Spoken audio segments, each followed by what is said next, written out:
Dhamma, tentu kita semua ingat ketika Pangeran Siddhartha bertemu dengan 3 peristiwa yang membuat beliau merasa tidak tenang dan ingin sekali mencari jalan untuk bisa bebas dari penderitaan tersebut.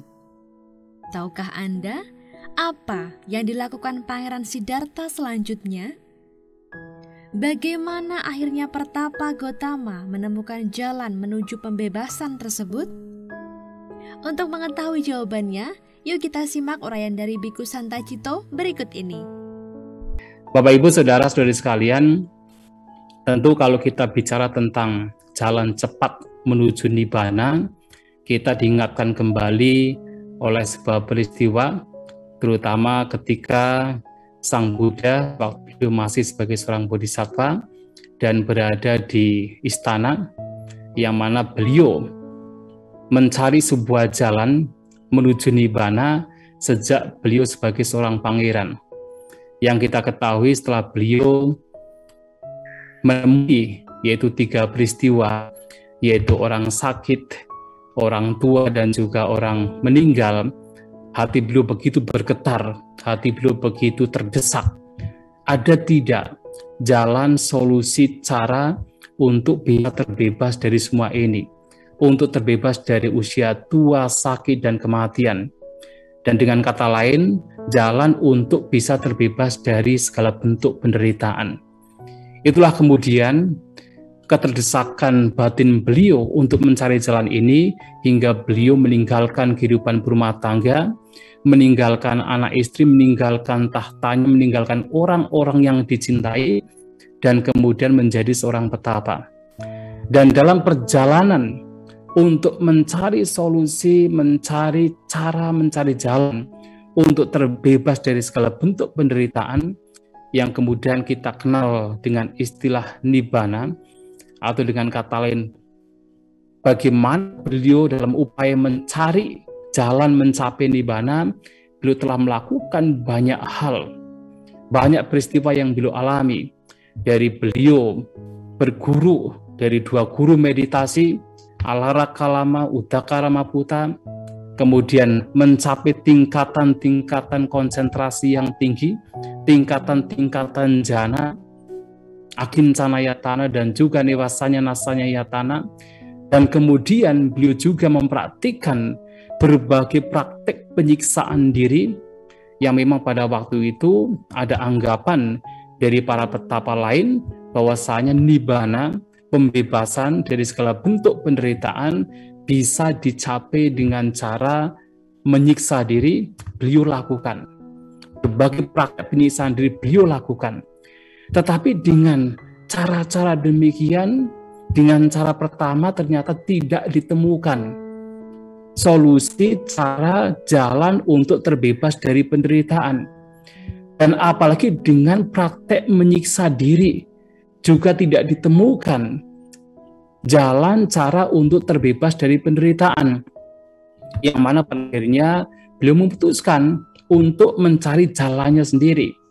Dan dalam salah satu khotbah beliau ingat, sewaktu beliau masih kecil, pada saat beliau mengikuti yaitu sebuah upacara yang diselenggarakan oleh kerajaan, termasuk ayahandanya juga ikut dalam upacara tersebut, yang tidak lain adalah upacara menanam benih membajak.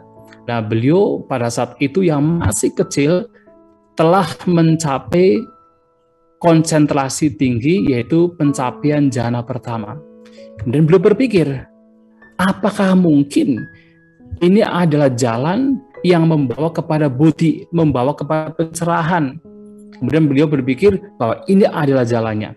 Mengapa? Karena selama ini Pertapa Gotama ini atau bodhisattva ini sebelum mencapai kebuddhaan, beliau itu takut bahwasanya beliau mendapatkan kebahagiaan karena beliau yakin, percaya bahwa untuk terbebas dari penderitaan harus menderita dengan praktek penyiksaan diri. Maka beliau tidak membiarkan dirinya untuk berbahagia. Tetapi dipikir-pikir lagi, bahwa kebahagiaan yang muncul dari pencapaian jana itu bukan kebahagiaan yang muncul dari kesenangan indera.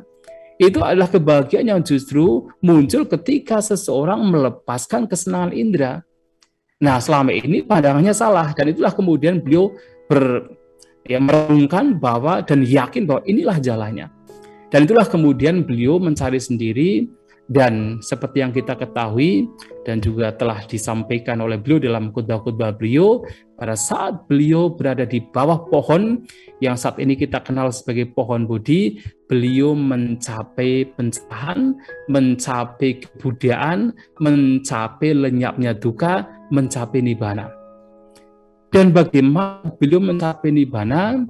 Tidak lain adalah dengan merealisasi 4 kebenaran mulia, dengan memahami apa itu duka penderitaan, apa itu sebab duka, apa itu lenyapnya duka penderitaan, dan memahami, mengembangkan secara komplit, secara full, yaitu jalan mulia berunsur 8 sebagai jalan yang membawa kepada lenyapnya penderitaan. Nah, sehingga kalau kita bicara tentang jalan cepat menuju nibbana, tidak ada jalan lain. Yang tidak lain adalah merealisasi, menembus 4 kebenaran mulia. Seperti yang tadi juga telah disampaikan oleh Romo Slamet Rojali, yaitu mengerti 4 kebenaran mulia yang di dalamnya adalah juga jalan mulia berunsur 8. Dan itu ditekankan oleh Sang Buddha di berbagai khotbah beliau, yang tadi juga saya kutip.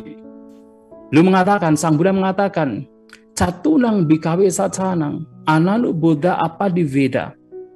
Wahai para biku, karena tidak memahami dan tidak menembus 4 kebenaran, yang tidak lain adalah 4 kebenaran mulia, ewa midang diga madanang sang saritang sandabitang maman cewa tumhakanca.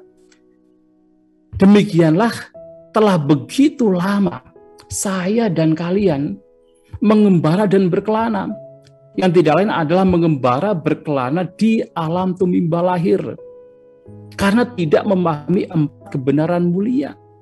Nah, itulah dalam khotbah beliau yang membawa pada lenyapnya duka penderitaan, atau dengan kata lain yang membawa kepada nibbana, tidak lain adalah dengan menembus 4 kebenaran mulia.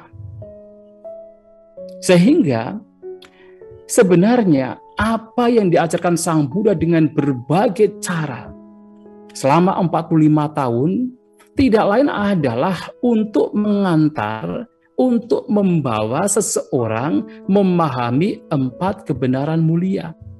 Demikianlah sahabat Dhamma, ada banyak hal yang dilakukan oleh Pangeran Siddhartha sebagai usahanya mencari jalan menuju pembebasan. Mulai dari berguru kepada Udaka Ramaputta dan Alara Kalama, kemudian mencapai tingkatan-tingkatan konsentrasi yang tinggi. Beliau juga praktik berbagai penyiksaan diri. Namun semua itu tidak berhasil.